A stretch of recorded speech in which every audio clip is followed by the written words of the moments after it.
we started this morning with a conversation between Bob Evans and United Healthcare Group's global CIO and EVP of technology, John Santelli, right? And he talked a little bit about how IT fit into innovation and the CIO's role in that. And then we've had back-to-back panels where we've talked about first customer programs and corporate venture programs. And, in that first session, we included one of Bill's actually colleagues, Mary Beth, who talked about Philips' role in their first customer program, the accelerator they ran, the programs that they formed there. And then we just finished up a panel with Joseph Cabral moderating from LSU, talking about corporate venture overall. What we wanted to do for the tail end of today is just have a conversation with a couple innovation leaders about generally how all these different things piece together. And I had the privilege of starting that with Bill Gaussa. When we were starting to think about CSL, frankly, before Corporate Startup Lab was even a thing, when it was more just like an idea, we went over to Shenley Place, myself and my co-founder, Matt Crespi, and we spent a bunch of time talking to Bill about what he was doing at Philips. Bill's the head of advanced innovation and a venture leader within Philips. And I think he's really a perfect person to take this conversation to the next level about how all these things fit together and kind of innovation as a strategy, if you will. Maybe, Bill, to get us started, if you could just talk about your role within Philips, just for kind of context setting here. Thank you, Sean, and thanks for having me today. Appreciate it. So my role in Philips is to find, identify, and bring forward the new opportunities that will help our business grow. And if you look at it, most companies are very busy with growing their core technologies as they should be. They're trying to really keep the engine and the going so the lights stay on. And they need to find a way to create an innovation pipeline that allows them to look at new opportunities without disrupting that engine, without disrupting the core. My job is to do just that. So look at front-end pipelines, look at ways of creating new opportunities, new businesses that'll help accelerate the growth of the company. And then also to do a lot of this agile approach to innovating, trying to find ways of testing these concepts out with customers. Do they work, not work in a safer environment rather than even affecting the core brand that we have?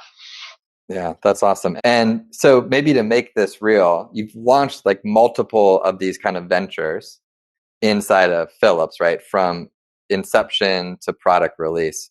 Maybe give an example and highlight a few lessons learned from that. Yes, we've done one recently that's public last year. It was for what we call a sleep ecosystem. The concept was we've got good sleep products, but we're not really trying to manage the partnerships around that in a way that we could create a beneficial ecosystem where other participants could come in with their value adds, combining both parts of it and creating something that's unique that's not in the market today. So it's public. I can speak about it. It's actually taking a partnership with Walgreens, for example.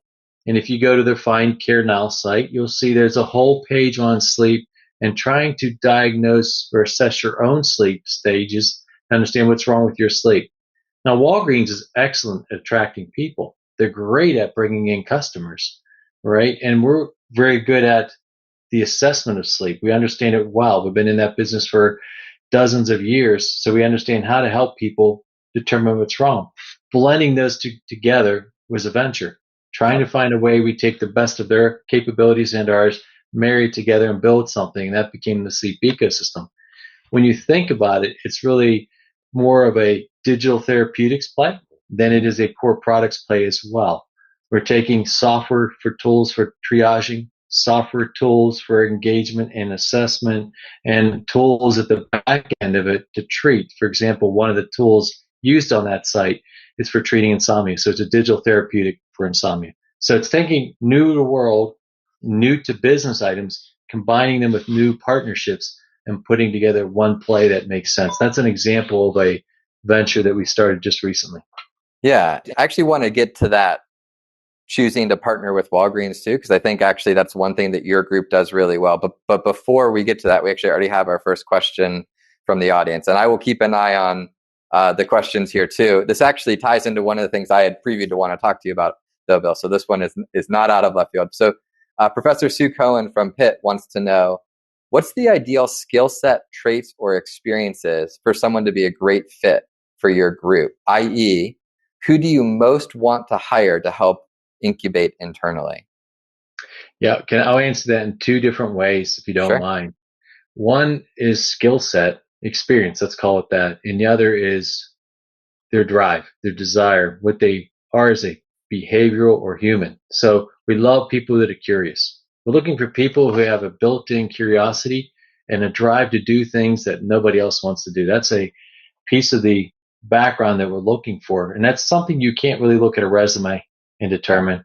And so a lot of the people we find are through networks, people that identify themselves to us, or we find through the universities for that matter as well. People that stand out and have that burning spirit to do something different. In the experience side, we like to bring a diverse group of people together. So my group alone has marketing people, business development people, engineers, software developers, and it's a group that's aggregated together to use the best of each skill. What we've learned, one thing over the last few years, you can't find one person that has it all. So we're much better to take top talent in each category, blend it into one area, and ask all those people to work together towards the common goal.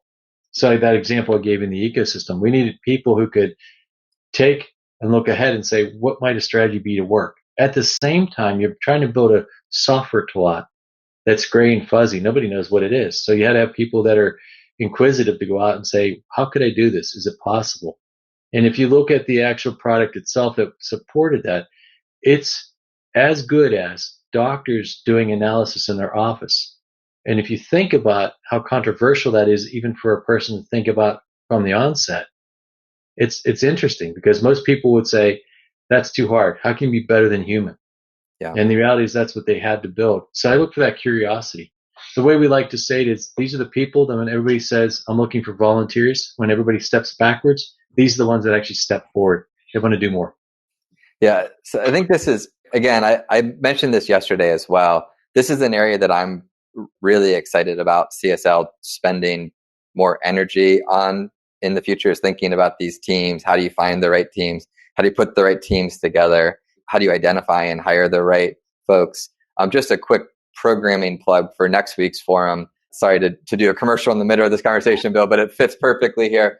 On Tuesday, November 10th, from basically 2:45 to the end of the session, we have Denise Rousseau, then Taya Cohen, then Lori Weingard, who are going to be, and Lori asked a question. So that's even better timing. But they're going to be talking about a lot of these topics. And that's, I think, going to be a really interesting conversation for all of you guys. But it's also really the beginning of hopefully opportunities to go deeper with each of those three faculty members as well.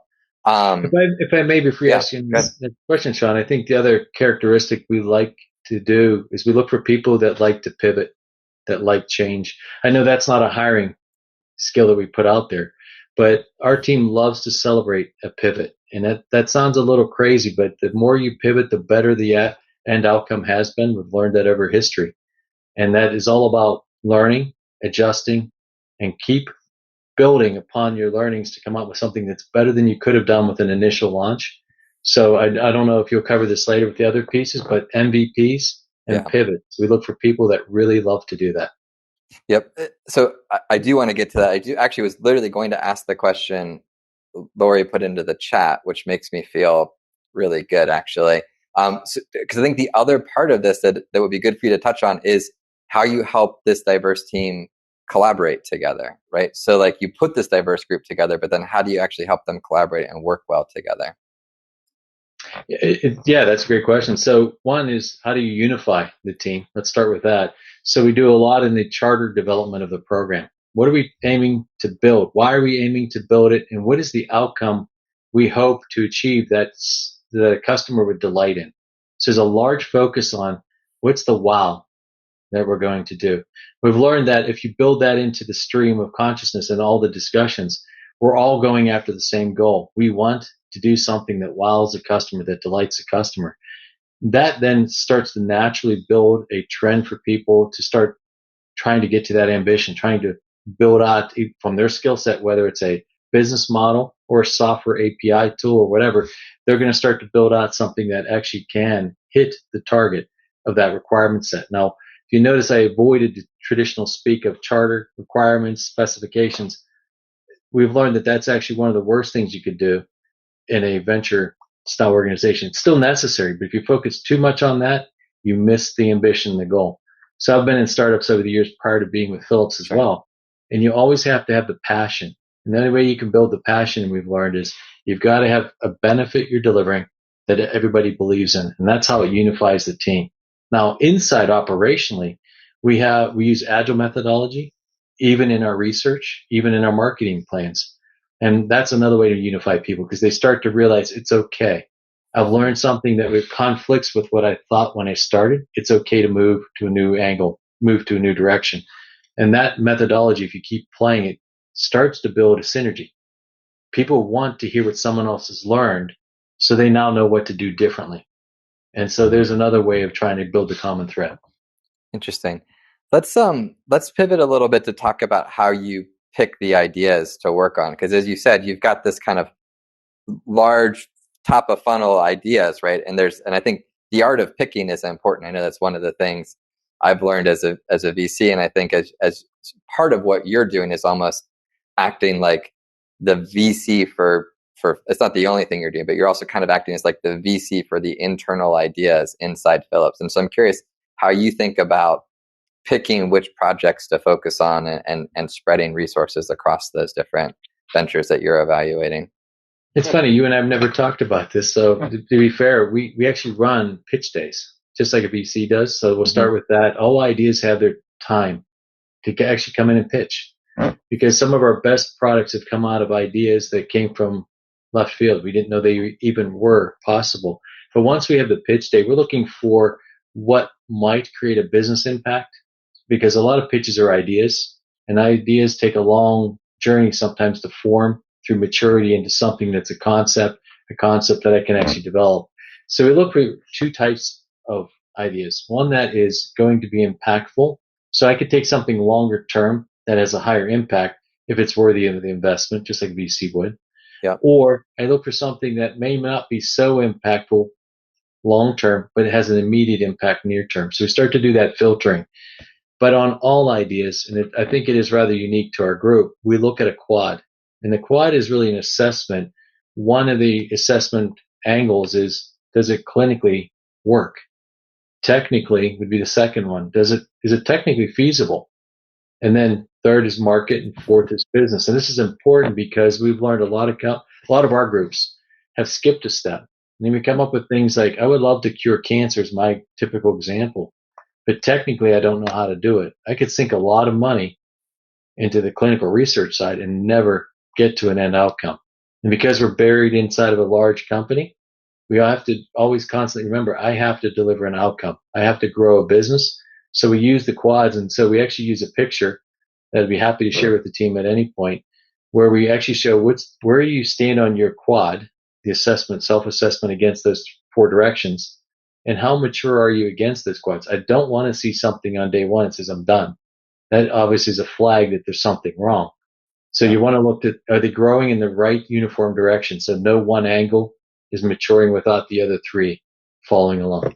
So that's what I was going to ask. So do you have some sort of heuristic for, the right way to progress through those four, where you go first, how much maturity you're looking on, different quadrants? Yeah, okay. And that's assessed on an individual basis, because as you know, some ideas may be very strong on a technical approach.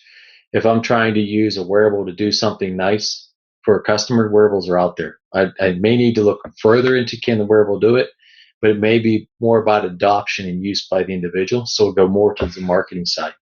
And you'll see the strength and weakness, because when you assess it, that heuristic is, I may be a 4 out of 4 where it should be on technical, but I'm a 1 out of 4 on the marketing side. So we know to put more effort, more time into the market side, or the business side, or the clinical side. Okay. And have you found any generalized best practices? Like it's best to start with any of those quadrants? It's a great question. We started with that. We thought we'd always should start with technical, rotate to clinical. We learned through some I'll be honest, some startups that didn't work, but Yeah. that's the wrong thing to do because Yeah. the heuristic has to float with the concept fit to market in the space and time. So if I'm doing something, for example, in a consumer goods space, I Yeah. may put more effort in the marketing side just because it's more important for someone as a consumer to see it as a benefit to themselves.